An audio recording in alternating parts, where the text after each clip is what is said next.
Have you ever thought about the fact that your hairstylist had to pass more exams to cut your hair than most salespeople do to manage millions of dollars in revenue?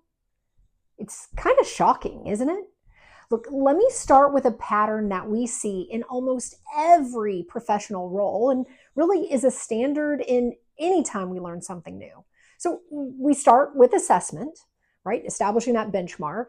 Then we move into practice, right? Intentional practice, and then certification, and then ongoing reinforcement and evaluation. Look, this is how we decide when someone is ready to be freed to practice in the wild, right? Take doctors, for instance. Before a doctor ever treats a real patient, they're assessed multiple times, right? First of all, it's entrance exams, MCATs, medical school exams, board certification. They practice under supervision. They do clinicals and they prove competency before they're freed to be independent, right? Even after they're certified, they're never done. They're continually evaluated because competence isn't a one-time event, it's a standard. So now let's talk about sales, right? In sales, we often skip that pattern entirely. We hire someone, we give them a territory, give them a quota, and then we send them out in the field. And there's no true assessment of skill or will to sell, right? There's no safe place to practice. We tell people to role play, but it's uncomfortable. Look, I know people don't do it. They avoid it. I see it all the time. There's no certification that says, yes, this person is ready. And the only evaluation we do is after the fact. It's a post-mortem when we lost the deal or opportunity.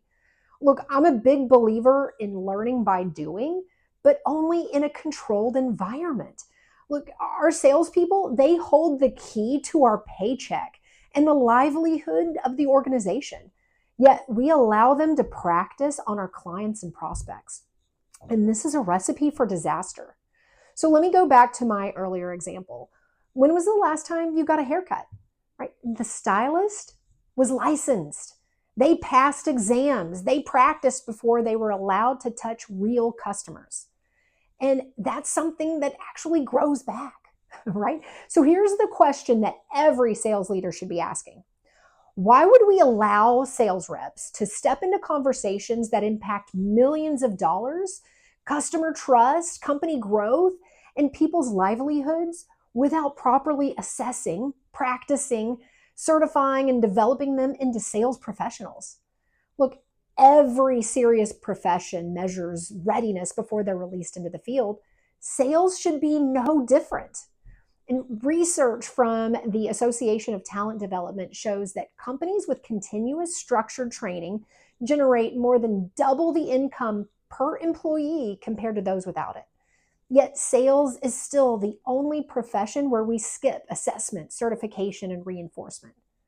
So maybe it's time we start developing sales professionals rather than assume natural talent.